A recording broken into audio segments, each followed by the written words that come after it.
From the Channel Seed Studios, Nick Osen and Jake Brend talk all things Big 12. This is Firmly Entrenched, powered by Heartland Flags and Gifts. Every team, every sport, every flag, almost. Here's Nick and Jake on Iowa Everywhere.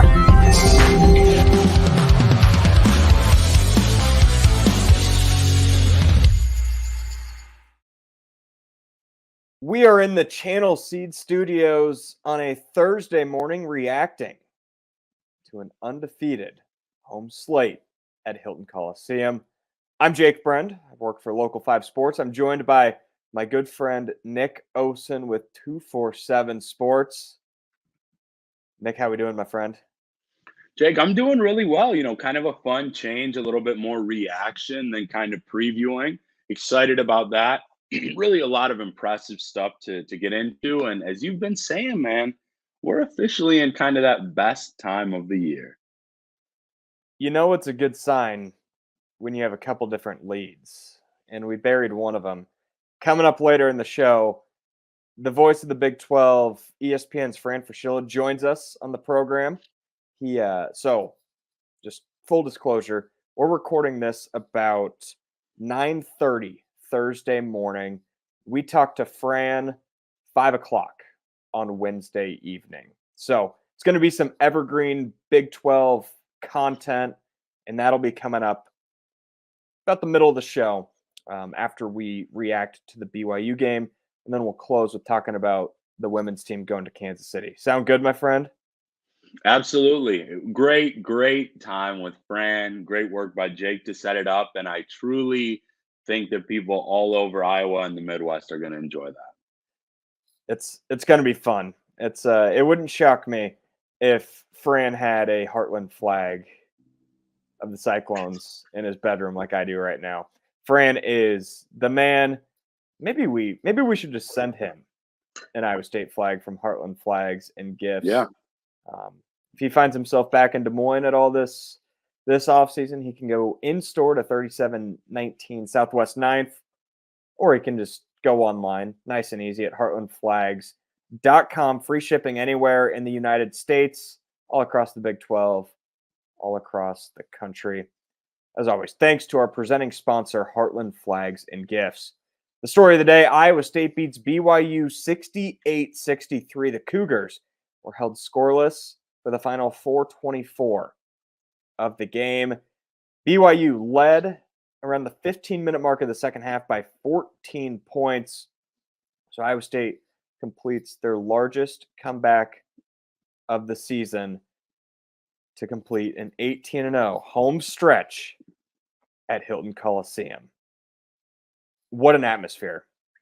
Jake, it's hard to start with anything else. I mean, we could go with the stars, the defense, but that atmosphere was about as loud as I've ever heard a game on TV. And the best part of it, and why I always have love for Hilton and that fan base, I was actually watching with a couple friends, a rare little bit of a social evening. And it was that loud when they were down 14, when they were down 11, when there was a 3 to cut it to 7, like the consistency, the atmosphere, obviously a really memorable night with senior night. And then, of course, to top it all off, an undefeated season at home, obviously the first time in multiple decades, just incredibly impressive. I think that BYU, I think you hit it on the head as we were kind of talking earlier this week, that they kind of stuck to their style that could beat Iowa State, but Iowa State is just a little bit better at winning with their game, their defense, and of course, a top 3 toughest place to play in the nation. Totally. And now we're sitting here, of course, we're going to go further into this game, but heading into the weekend, still not sure what you put the percentage at, but still a chance to tie for the Big 12 regular season championship, which is truly incredible. Yeah, so I was courtside in this. Just before the game, it had the juice, and that hadn't really been the case for a while. I know the West Virginia atmosphere kind of was lacking. The OU one, student section wasn't full. The fans did show out at the end, but this one, it had the juice from the start. And then the game started kind of how you would expect, just BYU good shooting team, but they weren't making their shots. But that really turned around like the 12-minute mark of that first half and really took the crowd out of the game because it felt like that last 10, 12 minutes of the first half, BYU did not miss, and Iowa State couldn't get anything going. The game completely turned, though, around that. I've got it pulled up. The 12-minute mark of the second half when Kurt Jones stepped into that three. Mm-hmm. End of the shot clock. Nothing was going. Then the very next possession, Rob Jones had a block, throw out, Kurt Jones layup. Game was a 6-point game. That was the shift. That was the shift in the atmosphere. And it was one of those where the whole rest of the way the floor was shaking. Now, like I'm sitting down there, the floor shakes. Was it really? I know it's hard to explain, it's hard to fathom, but there were several instances where the floor was shaking. And Jeez. I was talking to my good friend Dylan Kuhn over at KCCI. He also wide right Natty Light and does a podcast on Cyclone Fanatic. But I was saying to him, for games I've experienced at Hilton Coliseum, the gold standard, the A plus, is the 20-point comeback against Oklahoma back in 2015. So if you're on a grading scale, that's an A plus. I'd put last night at like a B plus, which is very good because that OU game, in my opinion, will always be unmatched. The atmosphere was just phenomenal, and it was very representative of how Hilton responds to this specific team. TJ Oztelbeger specific teams. It was the rewarding the hustle plays, the forcing. There were 3 straight possessions with under 2 minutes to go where BYU didn't even get a shot because they either traveled, threw the ball out of bounds. Like, that is just what Hilton has become now, and it's made it even tougher to play than I believe the Hoiberg days because it is so reliant on what an elite defense Iowa State has. Yeah, a couple of those possessions, I mean, I have it in the notes. It was almost like BYU truly forgot how to play basketball and go through their offense. I mean, a couple of those travels were just unbelievable. Like you don't often see those in high school. And I get it. I mean, it's obviously high intense atmosphere, like they're feeling the pressure of Iowa State, not used to excuse me, not used to a spot like that. But again, I was watching with somebody that was pulling for BYU, and back when ISU was down 8, I'm like, they're going to win this game. I really said that. I was confident. It's just, it's remarkable what they've done there. And I kind of want to jump off a brief point from you, Jake. Not only does this team feed off of the energy from the crowd, and obviously, the crowd feeds off the energy from the staff, but I felt like, especially in that comeback, whether it was TJ, Kyle Green, JR Blount, like I think the staff was a little bit more energized and animated than I often see as well. And I know specifically, I think it was Gilbert, because obviously that was not his best game. Gilbert and Lipsy were really feeding off of that kind of just when that comeback started. So I felt like that was just, as a fan of hoops, that was really cool to see. And that's something that you don't always see when a team is working to come back like that. There was so much on the line, not just staying in Big 12 contention, not just fighting for a 2 seed, but doing something that hasn't been done since the 2000-2001 season. And I asked Kurt Jones, Taman Lipsy, and head coach TJ Oztelbeger after the game just how much pride they took in going undefeated at home. Before the season, we had like a players only type of thing, outside our apartments, and we all had like goals for the season. And a lot of people, probably 75% of people had go undefeated at Hilton. So it was something that, we kind of wanted to do before the season even started. And it's just good that we was able to make that come true. And, it means a lot, especially I know to the fans as well, going out there and playing for them. I was not alive last time it happened, so it it feels good. It's a great feeling. Obviously, I've heard a lot about that 2001 team, and they're such a great team, and a lot of history behind that. So just being up there with them, having an undefeated season at home just means a lot. Pretty cool deal. And so, out of respect that everybody that's come before us in this program, it means a lot, and hopefully it means a lot to our fans. I know it does, and hopefully it means a lot to the guys that have worn the jersey and been on the sidelines before, because it's, once you're a Cyclone, you're always a Cyclone. So this is for all of us.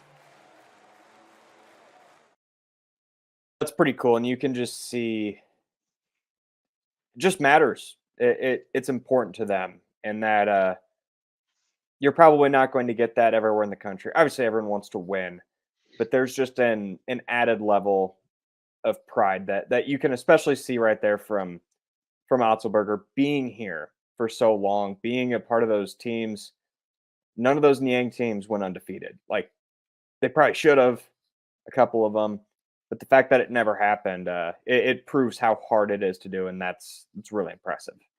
Jake, awesome questions from you too, man. Honestly, that's really cool to get, kind of a little anecdote like that from Curtis Jones. That was really cool to hear. And we've talked about this game for 8 or 9 minutes. How about a lot of credit going to Curtis Jones? I know that we've given him a ton throughout this season, but I mean, I wrote the team doesn't stand a chance, without his game last night. The No. quick start, and then obviously the confidence in the comeback, terrific shooting. It's just some of those, if you're a coach, like some of those, I specifically remember one in the second half, deep pull up early in the shot clock. You don't always like that, but with him, you can trust it. And not a huge surprise, but I think really some great news. I think it would have been expected, but some great news both for him, his development, and of course, the Cyclones, for him to be planning on using that COVID year, getting one more season in Ames, Jake. He's now in double figures in every game since that first TCU game. He has been Iowa State's most consistent player in this stretch of basketball where they have lost 2 games since the middle of January. He, like, you talk about the second half. Of course, he's the one who sparks the comeback. They don't win that game without him. But the first half, I think he had 7 points going into halftime. So even that halftime deficit could have been 16, 17, 18, if not for a really good first half from Jones as well. There's a lot of special things about this Iowa State team, just their defense in general, fast break offense, creating turnovers, the atmosphere. But I don't think there's a single more impressive part about this team than how clutch they are. How many times, I mean, last night was kind of the inverse of what we've seen all season. Usually it's, they get up 15, they get up 12, they let the team crawl back in, have a couple dumb turnovers, and all of a sudden you're sweating out a game at the under 4, and then they grind it out still and close the team out. Last night they came back, but again, to not allow a team with the offensive firepower that BYU has to score the last 4 minutes, the intensity that it takes to do that. And they did the same thing to Oklahoma last week. They didn't score the last 4 minutes in Hilton Coliseum either. It is going to be their single biggest strength going into March, because Otz actually referenced it last night. That OU game, very first one, January 5th, I believe it was. They let it the under 4 timeout and let the lead get away. He referenced that didn't make him happy. I'm paraphrasing here, but that since that day, that has been Iowa State's biggest strength. And they, of course, lost that one at Baylor, but if they had 0.2 seconds extra, they would have won that. Other than that, every single time they had the lead at the under 4, they closed them out. And that is really, really impressive. Well, similar note, just a little bit of a different phrasing, but it goes back to what Greenberg said back in like January. Probably the mentally toughest team in the country. And That's what it is. and I do think that stems from the staff. Like, I think they get a ton of credit for that, because I'm telling you that is not, the case with every single team in the country, even all of the tournament teams. I think it's really impressive what they're doing. And just to see the buy-in from, it's nothing new, but from a guy like Lipsy, who obviously did plenty offensively, but you saw him late. We just saw one of the plays in kind of the little highlight package, just kind of locking down, forcing turnovers.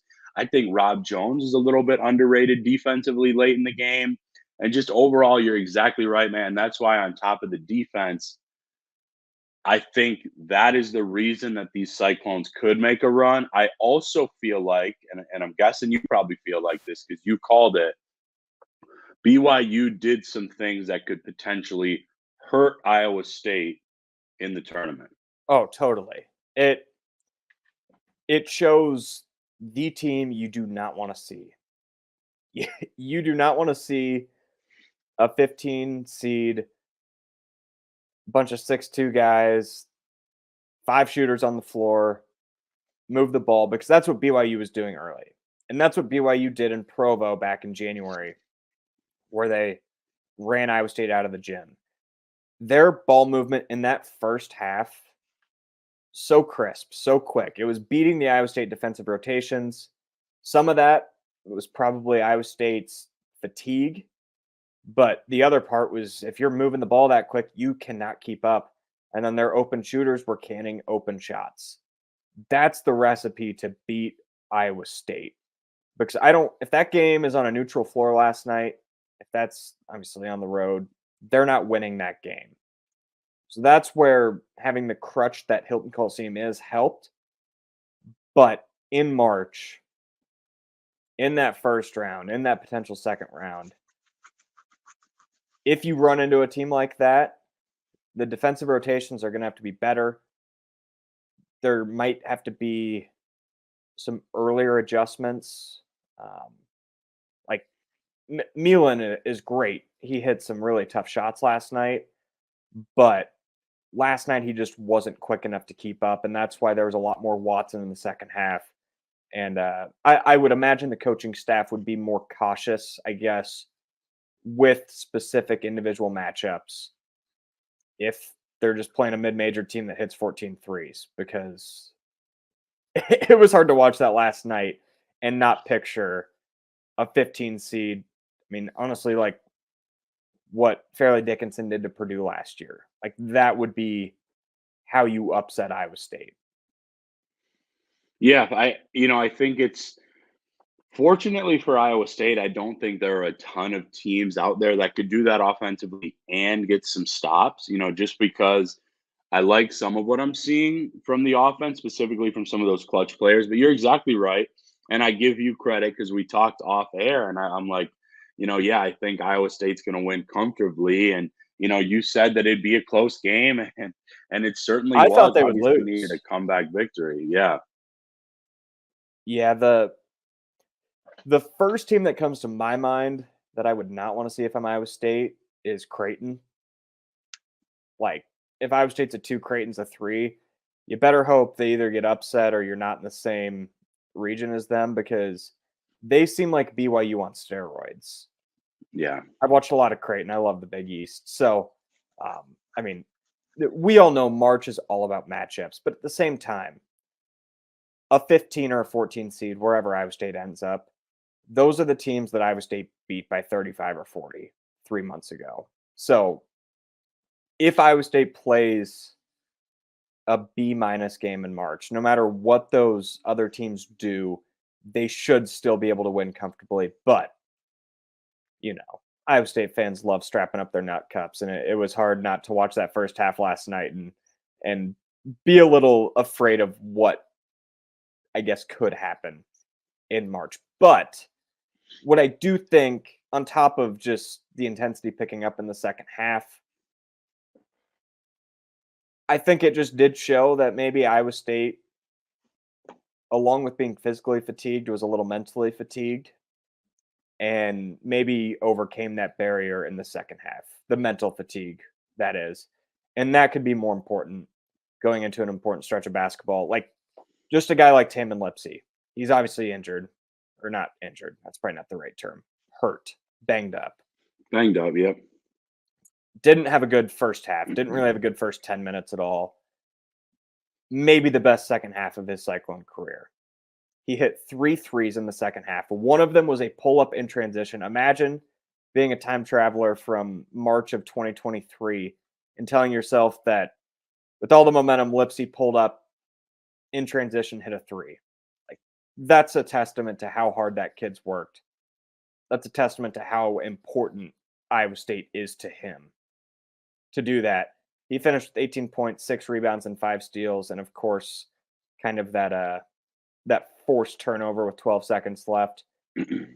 Just there wasn't anything physically.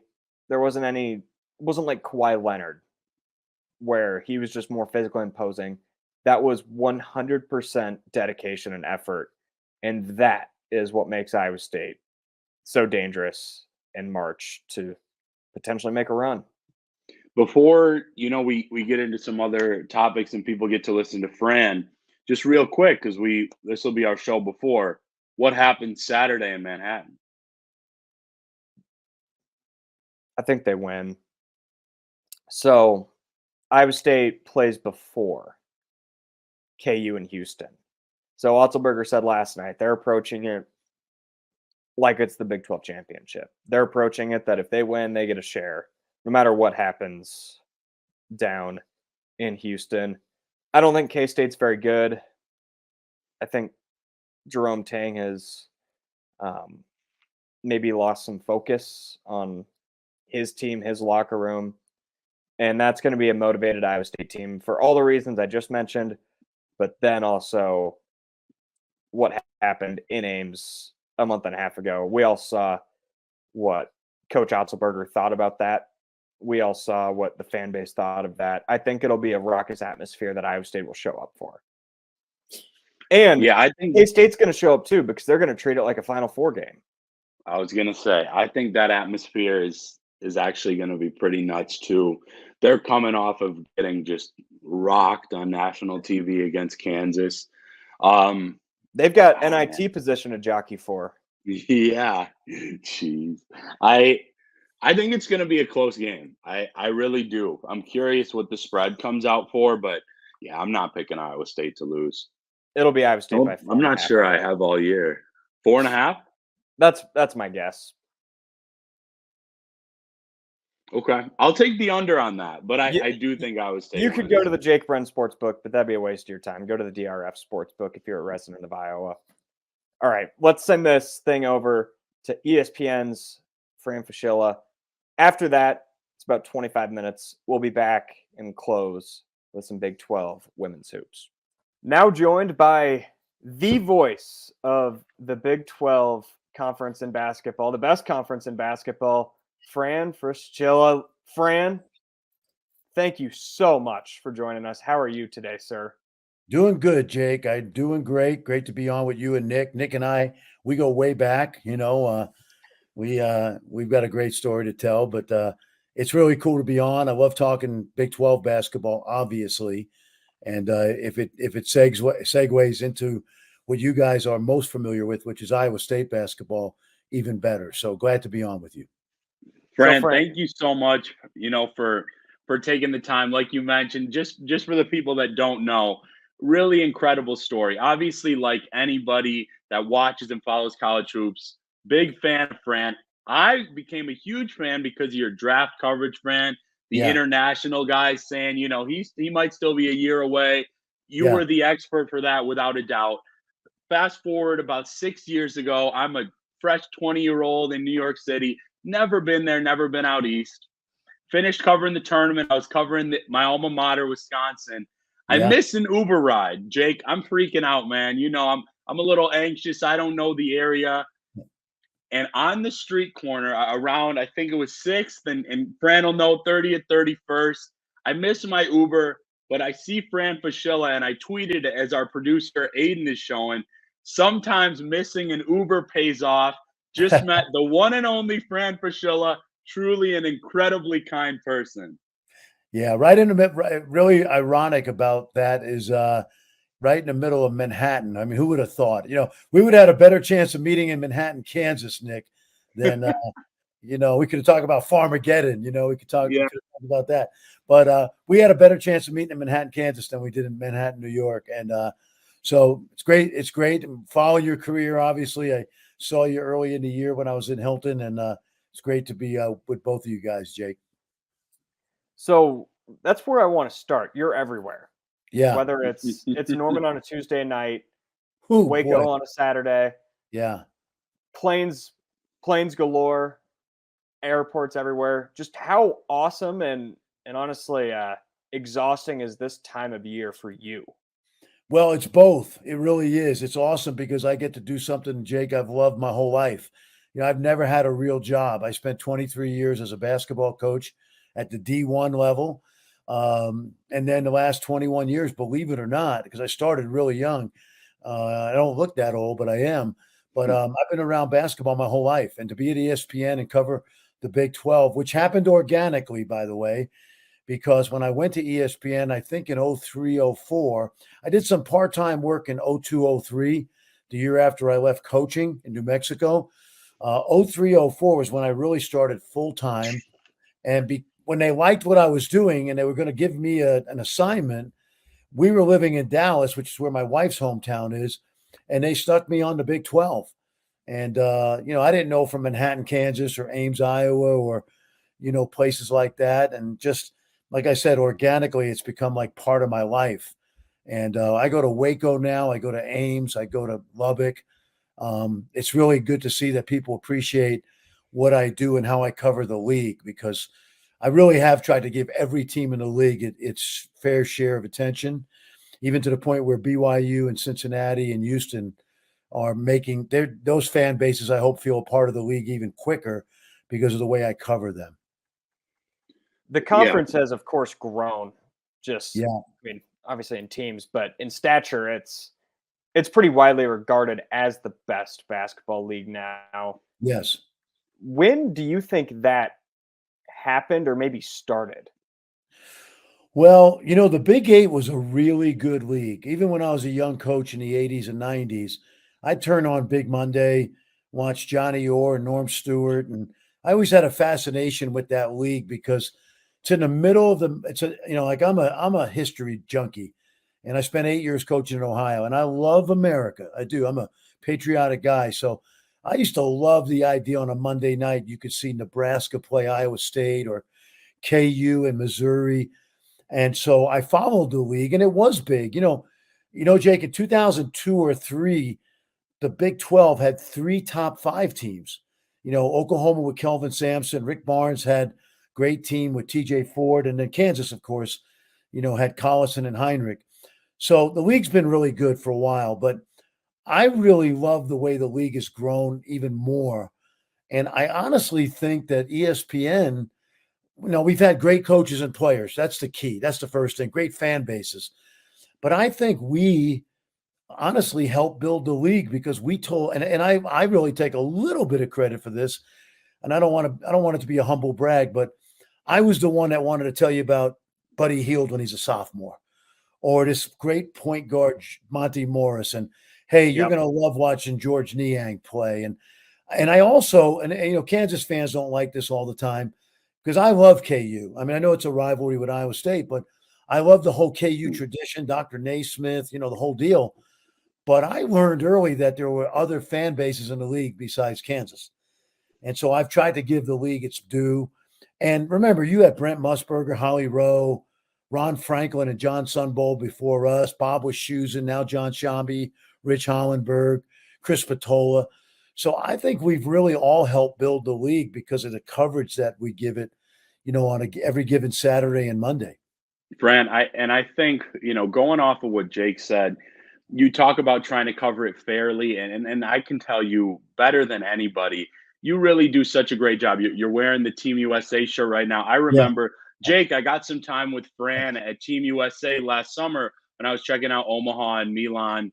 Yeah. Truly, when Fran walks in the room, all of the top head coaches, assistant coaches, everybody flocks to him. And Fran, I think in addition to just how great and knowledgeable you are, you do such a kind of fair and honest way with these guys. Just how has that kind of originated not only in your coaching career, but how does that kind of translate to your broadcasting as well? It's a great question, Nick. It's part of my persona. Like, I'm a relationship guy. I got a text today from, and I'm not ashamed to say it, I'm not dropping names, but, there's a great article in The Athletic on Tom Izzo and his son, Steven, adopted. It's a great story. And it made me cry, honestly.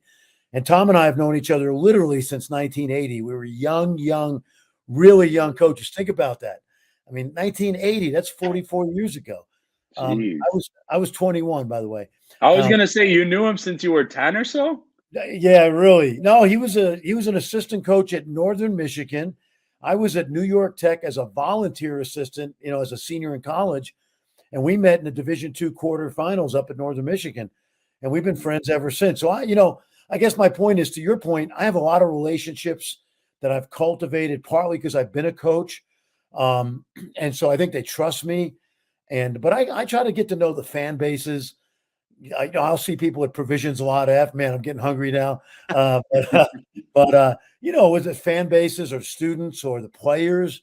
And I just have always been about relationships, and it's really, I think, helped me, build that kind of credibility with particularly the Big 12. Although I think I have it with all of college basketball because I spent 2 full months of my season in the Big 12. It's more pronounced there. So it's really an offshoot, Nick, of my relationships with the coaches who I've known, for many, many years. And it's always fun because when I do a game, it's not, Bill Self knows I'm going to talk about TJ Oztelbeger. In fact, like we've had these conversations, Baylor and Iowa State and Texas Tech, they make Kansas better when they're really competitive. And Bill Self and the great Kansas tradition makes Iowa State better. That's why I love doing the KU Iowa State game every year, especially when it's at Hilton, because we know it's become a rivalry. It has been for many years, but when everybody's good in the league, it makes Kansas good. And that's why this league has gotten better and better because everybody's shooting for Kansas, like I did when I was a young coach at St. John's and I was shooting for UConn and Jim Calhoun.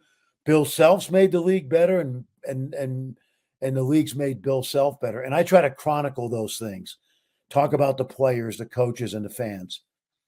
Well, I think, Nick, I know you wanted to ask about Kansas. Go ahead. Yeah, I was going to say, that's a perfect spot just because there's a perfect rivalry there. And of course, Kansas is this huge brand.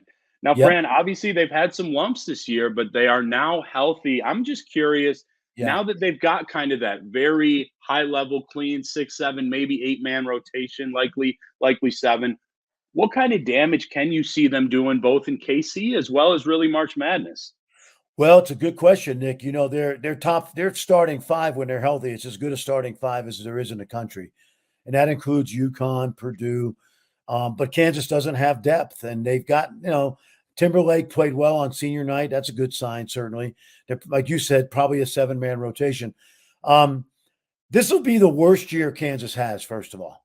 Like, this is a down year for them, and they're like 10th or 11th right now. Still fighting for a 2 seed. Yeah, right, exactly. Heading for a 2 or 3 at the worst. And Bill Self's not going to let this happen anymore.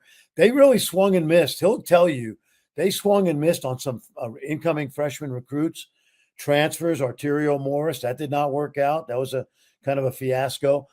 But to answer your question, if they're healthy, they can do a lot of damage. Now, if they're not a double bye in Kansas City, obviously the problem is the 4 games in 4 days for a team with no depth.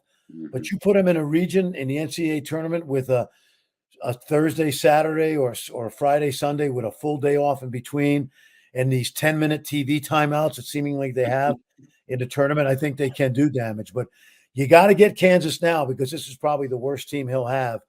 Because I know he's competitive and he's going to go out. He's going to be in that transfer portal. He's got some freshmen coming in. I think Dickinson comes back. I think KJ comes back. I think DeJuan Harris comes back. And I think Furphy should come back, but he's likely a first-round pick, so he may not come back. Fran, I appreciate, Jake. You talked about the 4 games in 4 days, or maybe the 3 games in 3 days. If you were a coach at, say, in Iowa State, at Baylor right now, Yeah. How would you approach Kansas City knowing just how grueling these games are just 4, 5, 6 days before the big tournament? It's a double-edged sword, Nick. I remember in 21, the COVID year, when Baylor, who had an amazing run, I think they'd won 21 in a row. Then they lost at KU, and then I think the next loss was to Oklahoma State in the semifinals of the Big 12 tournament. I was talking to Coach Drew that night, and it was a Friday night, as I recall, and he said, we can finally practice. We haven't been able to practice for weeks because if you remember, they had the 3-week COVID break. Mm-hmm. And they went on and just annihilated the field, right? And they killed Houston and then Gonzaga in the final. Yep. And Bill Self felt that way, but I don't think they want to lose a game in the tournament. But if they lose, it's kind of a silver lining. So everybody wants to, there's nothing like, a regular season title is great, but you guys should know how cool it is when Iowa State wins the Big 12 tournament, right? And Kansas when they win it. And so they're still going to try to win it, all these teams. If you do get knocked out on Thursday or Friday and you're going to the NCAA tournament, then I think it's a silver lining because then you can rest up and regroup a little bit, get your head together instead of winning on Saturday night and traveling back Sunday, selection show. Holy crap, we got to leave on Tuesday for Omaha. So I think, it has its pros and cons. You talk about that. It seems like one of those things that fan bases, especially after the fact, are going to use either as a reason or an excuse because you remember back in 2014, Iowa State beat Baylor, went on to the Sweet 16, could have gone farther if Niang didn't break his foot. Then the next year, they win it again, lose to UAB. So it's like, oh, did they play too many games? And then even 2 years ago, you called the game where Tech beat Iowa State by 40, and then they go to the Sweet 16. How much of the tournament is just kind of dumb luck, draws, momentum, all that stuff? Yeah, well, keep in mind now, in the last 5 years, 5 different Big 12 teams have been to an Elite Eight. 3 have been to the championship game, and 2 have won it, right? So the people that say, well, it's the toughest league in the country and it beats you up, there's some truth to that, especially when it comes to injuries. We're seeing various teams in the league suffering some injuries right now. But I think once you get through the tournament week in the Big 12 and you can get home for a couple of days, you can really regroup. And then to your other point, so much of the NCAA tournament is dumb luck, schedule, where they send you. Do you play on Thursday instead of Friday? There's a lot of things you can't avoid. And I found as a coach, if you make a big deal out of it to your team, they'll make a big deal out of it. So you really got to stay even-keeled about it. But there's certainly a lot of luck involved. And oftentimes the best team in the country doesn't win it. Look at Purdue getting beaten like twice by these crazy 15 and 16 seeds. So there is a luck of the draw, matchups, obviously, and rest, Fran, you think of maybe something that's not luck, and that's great guard play in March. Obviously, guys like Taman Lipsy, I think in the Big 12 Conference, Cryer, Shed, you could go on and on, Ray J. Dennis. Just from your experience in coaching and broadcasting, how important is kind of that cliche that's talked about in March? And who are a couple teams maybe in the conference or outside you could see dominate with their guard play? Well, first of all, guard play is like having a great quarterback, and you certainly need a good offensive line, but you don't get anywhere without a great quarterback. And so, guards are like quarterbacks. You got to have a great one to go far in a tournament like this, just like having Patrick Mahomes, as opposed to somebody run-of-the-mill guy like Brock Purdy. No, I'm just kidding. As a joke. I love Brock Purdy, but I didn't mean to do that. Somebody's going to get mad at me now. No, Sorry, that's funny. It's sarcasm. It's sarcasm. Brock's phenomenal. I mean, what Brock's doing is amazing. So, but seriously, you need a Tyrese Halliburton, for example. Hey, I'm back on your good graces now, Cyclone Nation. But you need good guard play. And when you look around the Big 12 through the years, and you look around the country, certainly you have to have it. Villanova had it with the great teams.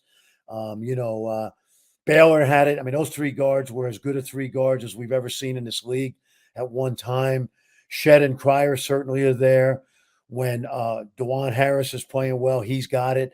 Taman Lipsey's on my all first team Big 12 this year because he's such an important player on a top 6 team. And with Taman, just like Shed, it's not about how many points he gets. It's all the things he does to make a team go. So again, Nick, I just think it's just the analogy would be like having good pitching in baseball or having a great quarterback in football. You need the other positions.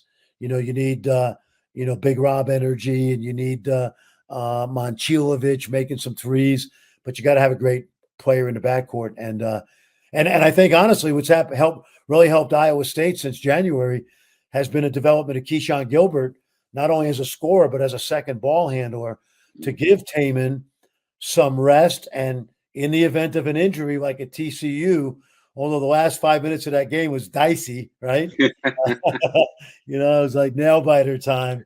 Like, how many times can we turn it over here? Yeah. But I mean, no, Keyshawn, I talked to Keyshawn a couple weeks later, and he said that game gave him great confidence playing without Taman. So, got to have great guard play. While we're here, let's talk Cyclones. Yeah. Let's say 3 weeks from now, we've got 2 scenarios. Iowa State got bounced by a 10 seed, let's say Nebraska, just for the storyline of it, Fred Hoiberg, or they are going to their first Elite Eight since Marcus Fizer was there. Yeah. What went right or what went wrong? Shot making. Their defense is going to hold up through the tournament. It doesn't matter who they play. I think their defense will serve them well. It'll travel well. There'll be some rock fights. You play a 10 seed Michigan State, and I can see Iowa State winning 53-47, right? But I think at their best, it's going to take Keyshawn Gilbert, Kurt Jones. It's going to take Momchilovich getting 16. The energy level inside with some putbacks by the big guys inside. It's Taman, doing his thing, creating some easy baskets in transition. So there's no question that they're built to go far in the tournament with their defense. And there's a reason they're number 6 in the country. But in the tournament, I've found through the years that offense may be as important or more than defense, because most teams who get to the NCAA tournament play good defense. And it's going to take somebody getting hot. It's like a Curtis Jones gets 27 against Creighton, and something like that. So I think shot making is going to be the reason, Jake, that they make a deep run in the tournament, and not their defense, because I think their defense is going to hold up well against most anybody. And, Fran, I had kind of an Iowa State specific one I wanted to ask you. Yeah. Jake is an Iowa guy longer than me. Obviously you've got the coaching side of things. Yeah. Now, just from what I've been able to see in my coverage, what do you feel like, Fran, TJ has done so well there, not only to connect with that fan base, but to quite honestly out-coach and outplay maybe some of what that roster has had so far? Yeah, I think they have absolutely overachieved the first 3 years. And I say that knowing they've had some good players. Mm-hmm. But if you'd have told me even this roster was going to be number 6 in the country in this league this year, I would have said no way. He's going to be my coach of the year in the league. And I think it's pretty well determined that he'll probably be the coach of the year. And, hey, let's give kudos to Grant McCaslin, Mark Pope, certainly, Kelvin. But I think TJ has really done a great job. Really, could be the coach of the last 3 years, honestly. And I think the 2 things that stand out for he and his staff is, and his staff's done a great job. Kyle Green's one of the best there is, but they have identified players well, both the high school kids and the transfer portal. They have nailed the transfer portal, nailed it as good as anybody in the league. Baylor's done a great job with it as well. Kansas, whoop, up and down. West Virginia, whoop, up and down. Mm-hmm. But Iowa State absolutely has nailed it.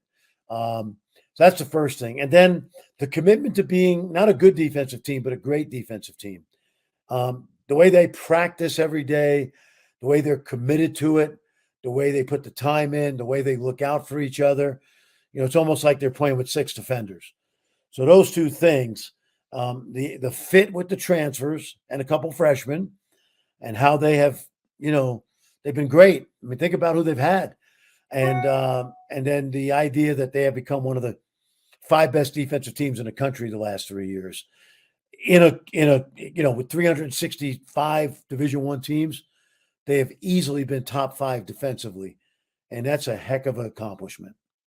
I know you get to sit in practice, and we want to value your sense of privacy and stuff like that. My insight. Yes, Yeah. but as much as you can tell us, where Yeah. does an Iowa State practice compare to other programs you've seen as far as intensity, physicality? Are there shoulder pads? Are there baseball bats? All that fun stuff. Yeah, no shoulder. That's Tom Izzo stuff. Now you do that, you're served a warrant the next morning. Okay, you can't do that anymore. I don't think, because the police are at your door. Anyway, but their practices probably are at the. I'll probably see 25 teams practice a year. They go as hard as like top 3 or 4 teams that I see practice during the season. I'd put them on a level with Houston. And Kelvin's been doing it a long time. He's got unbelievable practices. Bill Self's teams practice hard in a different way. It's a lot more 5-on-5, and he'll stop and start. But as far as the intensity level of the drills and the effort and the body language and the ability to be coached, what TJ does is right there at the top. Really impressive. I didn't know he was. I've known him since he was an assistant with Greg McDermott. I did not see this coming this last 3 years. I mean, I know he was a good guy. He's a good recruiter. But what they do every day in practice is right at the top, with some of the best. And give Kyle Green a lot of credit and he's got a great staff, but Kyle handles it. JR is terrific, but Kyle's a great defensive coach. And TJ allows him to be a defensive coordinator. But make no mistake, TJ's intimately involved with the intensity level of the practice. Well, Fran, we want to just value your time, and thank you so much for coming on. I want to leave you with this last question. We'll present this one by Steeple Ridge Bourbon. We got to get you a bottle of that down in Kansas City it's distilled in Erling, Iowa. It's amazing. My producer is bring it down. I don't drink, but my producer is a bourbon guy, so bring it down. Well, we talked about this on the show a few weeks ago. Let's take out the top 4 teams. That's pretty clear. So the Houston, Iowa State, KU, Baylor. If there's a team in the Elite 8 from the Big 12 that's not one of those 4 teams, who do you think would be the most likely to make it? There's 3 or 4 or 5 teams, Jake, that I would have said about a month ago, but injuries have debilitated Oklahoma. They've debilitated Texas Tech for sure. I would say a team that's very dangerous. Texas would be another obvious one because they just got to an Elite 8. But I would say TCU because TCU has 10 veterans. They've got tournament experience. Many of the veterans have been together 2 and 3 years. Guys like O'Bannon and Emmanuel Miller, Micah Peavy. So I think they're really dangerous. They've been relatively healthy. They have experience, as I said. They got a couple shot makers. Jameer Nelson Jr. on a given night can get 25, and they play hard, and they play great defense, and they rebound. So I think, Nick, that's a team that would be, to me, a team that would not shock me at all if they were in an Elite 8. Fran, I'm really happy to hear that because that was my exact answer, and I certainly feel validated. We've done a lot of fun shows, Fran, and this has been such a treat. Thank you so much for taking the time, and we look forward to getting to see you either at Hilton or KC again in the near future. Well, it's my pleasure, Nick. It's great to be on with you, and same thing, Jake. I follow you on Twitter, so it's always good Iowa State stuff on there. Quite honestly, that's how I learned so much about the teams in the league. So it's you guys keep up the good work. Well, I appreciate it so much, Fran. I'm not sure when I'll be down in Kansas City. I'll be down there a couple days, but hopefully I run into you. I'll see Nick. And if Nick, you coming down? Hopefully at the end of it. Yes, sir. Okay. Well, I hope to see you guys and definitely see you in Ames next season. Once again, thanks to Fran. He is the best. Just the voice of the Big 12. And saw his tweet last night. Oh my God. We didn't know he was in Ames, so that was a very, very well kept secret by Mr. Fraschilla. That is dedication. That guy was in Norman on Tuesday night, in the stands in Ames on Wednesday night. That guy knows ball. That guy loves ball. That was so fun. No, he's truly the best. I mean, I meant what we kind of said with him. You meet a lot of people in this industry, and he's just always so sincere, genuine. Hope people enjoyed the old meeting story out east, but yeah, he's the best, and that was crazy to see. But the Cyclone men are not the only team that's kind of got things rolling right now, my man. No, man. The Cyclone women are kind of having their second renaissance of the season. They had that awesome stretch to start Big 12 play. Hit that freshman wall like expected. Maybe hit it a little harder than people thought. But man, they responded at the end of the regular season, and they are playing their best ball of the season. Heading into Kansas City, they will play Saturday morning. They'll play the winner of Baylor, and Baylor will play the winner of Texas Tech and Houston. I would be shocked if Iowa State's not playing Baylor in a rematch of a game that was awesome back in Ames. They didn't play in Waco. So that was one of the best women's games of the season. I mean, they had a lot of them. It's really hard to narrow it down. You've got both K-State games. You've got the West Virginia comeback, and then that Baylor comeback. Just a special season that can get more special this weekend. And it's got to be such a cool position for head coach Bill Fenley, because everything truly is gravy. When this team wasn't expected to, it was expected to be a rebuilding year. There's nothing wrong with that. You lose so much production. You lose one of the 3 to 5 best players in school history.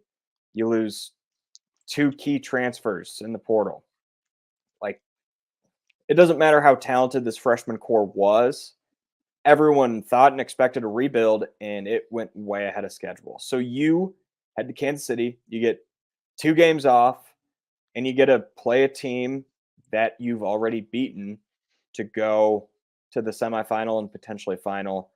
And that's not even the full picture, because they're still going to the NCAA tournament no matter what happens this weekend. And in the tournament, they're a team that nobody will want to see.